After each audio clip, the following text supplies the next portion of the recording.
Media Sriwijaya. Gubernur Sumatera Selatan, Sumsel, Herman Deru menegaskan pahlawan yang tersemat dalam hati sifatnya abadi.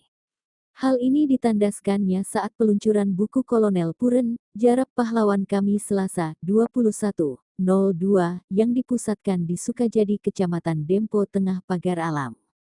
Dalam konteks ini kita harus mencontoh apa yang telah dilakukan beliau, imbuh Herman Deru. Dengan segala kesederhanaan beliau telah menorehkan sejumlah prestasi dan nilai-nilai kehidupan sebagai seorang pahlawan. Pak Jarap bukan hanya pahlawan bagi keluarganya namun bagi kita semua tentunya, urai HD.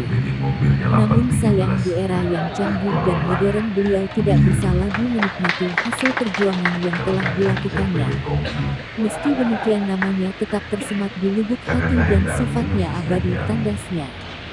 Sementara Wali Kota Pagar Alam Alfian Maskoni SH dalam pidatonya, peluncuran buku Kolonel Puren Jarap Pahlawan Kami menginspirasi kita semua dan tentunya apresiasi yang tinggi akan hal ini seperti halnya apa yang telah diberikan oleh Pak Gubernur untuk kita Pagar Alam. Nampak hadir tokoh-tokoh penting saat peluncuran buku ini antara lain Maijen Haidir Serunting Sakti, Forkompinda, keluarga besar. Beliau sudah tidak ikut menikmatinya seperti layaknya kita pada saat ini. Maka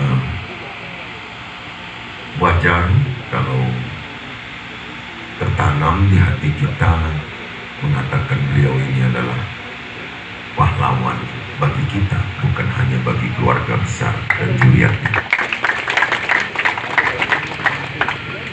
Pahlawan yang distatuskan oleh negara